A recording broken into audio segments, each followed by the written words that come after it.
Sabe, vamos pensar numa manhã. Assim, uma manhã qualquer. Você acorda, o corpo já pede comida, aí você olha pela janela para decidir a roupa do dia, né?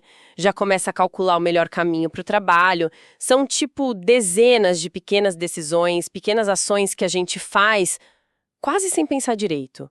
No piloto automático, né? Exato. Elas parecem automáticas, quase não exigem um esforço consciente. E a nossa análise de hoje é justamente sobre isso. A gente vai mergulhar num conceito de um autor chamado Ronald Heifetz, que basicamente dá um nome para todos esses desafios do dia a dia. A missão aqui é entender o que são os problemas técnicos e por que essa definição, que parece tão óbvia no começo, na verdade, revela muito sobre como a nossa sociedade inteira funciona. E o mais interessante é que essa definição ela funciona quase como um óculo novo, sabe? A partir do momento em que você entende o que é um problema técnico, você começa a enxergar o mundo de outra forma.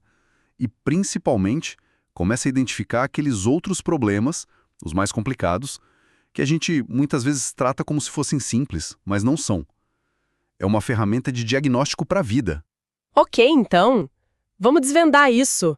A definição central que o Heifetz traz nos materiais é surpreendentemente direta, né? É muito direta. Ele fala que um problema técnico é basicamente a lacuna entre o que a gente quer, os nossos desejos, e a nossa situação atual.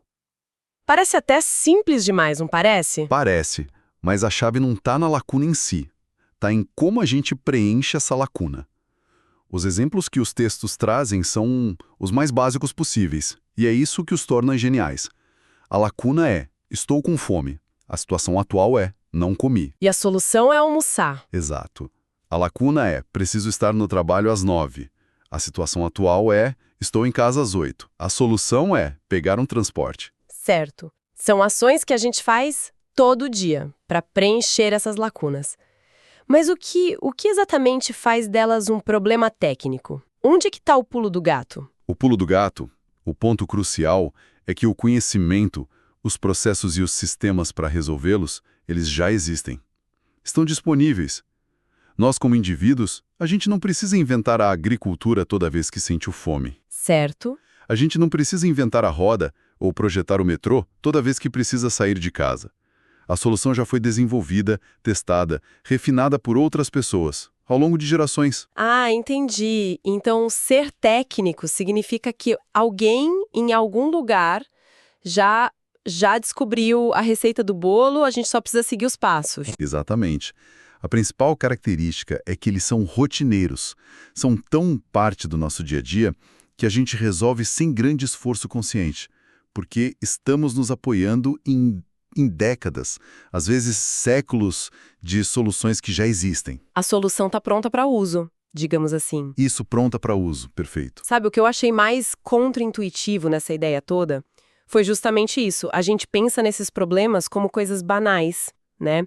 Mas a análise que o Heifetz faz de algo tão comum quanto uma caixa de cereal na cozinha muda tudo. É um exemplo fantástico, não é? Porque, à primeira vista, é o ato mais banal do mundo. Pegar a caixa, colocar na tigela, comer. Problema da fome resolvido em 2 minutos. Simples. Simples. Mas só na superfície. Porque a ideia dele é que por trás daquela caixa, que parece tão inofensiva, existe uma cadeia imensa, interconectada e absurdamente complexa de sistemas. Sistemas que levaram gerações para serem desenvolvidos. Sim, e o texto até menciona alguns. É uma loucura parar para pensar nisso. Primeiro, tem o sistema agrícola, né, com toda a tecnologia para plantar, para colher o grão. Em larga escala, exatamente. E aí, logo em seguida, entra o sistema econômico que financia tudo isso. O agricultor, a fábrica que processa o grão. A empresa de embalagem, a transportadora que leva para o supermercado. Nossa, e o sistema jurídico por trás, com as leis, os contratos, a regulação sanitária, para garantir que a gente não vai passar mal, né? E não para por aí. Tem o sistema político, que cria as políticas de subsídio, as leis de trânsito. E até, como o texto aponta, os sistemas culturais. Sim. O que define o que a gente considera um café da manhã. Por que cereal e não outra coisa? Tudo isso está embutido naquela simples caixa. O que é fascinante aqui é a invisibilidade dessa complexidade toda. Total. Nós, como consumidores finais, a gente não pensa na logística do milho, na engenharia da máquina que faz o floco, na negociação do preço, Não. no sistema financeiro que permite pagar por aproximação. Nada. Nada. O sistema inteiro funciona precisamente para tornar o problema fome da manhã algo técnico e rotineiro para a gente. A complexidade é toda absorvida pelo sistema, não pelo indivíduo. É quase como um serviço. A sociedade nos oferece o serviço de não ter que se preocupar com isso. Exatamente. E a fonte dá outro exemplo perfeito para reforçar esse ponto: a infecção de ouvido de uma criança. Ah, sim. Para os pais, o problema é muito claro. A criança está com dor, com febre, a solução parece direta: levar ao pediatra, dar um antibiótico, mas essa solução só é técnica porque ela se apoia em todo um ecossistema de conhecimento e de infraestrutura que já existe. Nossa, é uma loucura pensar nisso. Lembro de quando a minha filha teve uma infecção de ouvido. E a minha única preocupação era, tipo, como eu faço para ela parar de chorar e qual farmácia 24 horas está aberta. Claro. Eu não parei um segundo para agradecer as décadas de pesquisa em penicilina. O sistema existe para que eu não precise pensar nisso. Meu problema é só seguir a receita. Perfeito. Você ativou o sistema. Você se apoiou em décadas de pesquisa, na indústria farmacêutica que produz o remédio em massa, no sistema de distribuição. Na formação do médico que soube diagnosticar, do farmacêutico que entregou o remédio certo. Isso. O conhecimento coletivo de toda a sociedade foi ativado para resolver o problema individual daquela criança. E isso me leva a um ponto que eu achei fascinante no texto, que é como a gente aprende a navegar nesses sistemas, né? Desde criança. Exato, não nascemos sabendo. É um longo treinamento. Um treinamento. Boa. A gente aprende que roupa usar dependendo do tempo, o que comer, quando comer, como se comportar na mesa. Como pegar o ônibus para ir para a escola. Exatamente. Esse aprendizado é, na essência, um treinamento contínuo para resolver problemas técnicos. E o resultado é que, quando a gente vira adulto, a maioria desses problemas já virou uma segunda natureza. A gente faz no piloto automático. Eu não paro para pensar conscientemente em cada passo do processo de ir ao supermercado, eu simplesmente vou. E esse piloto automático é, na verdade, uma das maiores conquistas da sociedade, não é? A função principal desses sistemas gigantes é exatamente essa: pegar algo que seria um caos para um indivíduo resolver sozinho. Como produzir a própria comida, por exemplo. Exato. Ou gerar a própria eletricidade.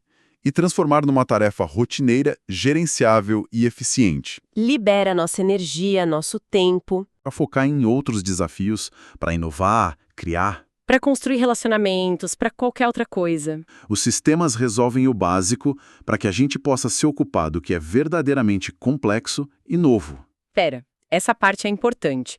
Porque quando eu ouço a palavra técnico, a minha cabeça vai direto para simples, fácil. Ah, sim. É uma armadilha comum. Mas os materiais dizem que um problema ser técnico não significa que ele seja fácil. Você está me dizendo que uma cirurgia cardíaca, uma das coisas mais complexas que existem, também é um problema técnico? Como assim? Exatamente. E é por isso que essa distinção é tão crucial. A complexidade de uma cirurgia de ponte de safena é altíssima. Exige anos de treinamento, uma equipe... Ultra especializada, tecnologia de ponta. Tudo isso. Mas, sim, é um problema técnico. Mas por quê? Onde que está a receita de bolo nisso? A receita está no conhecimento acumulado. O caminho para a solução é conhecido.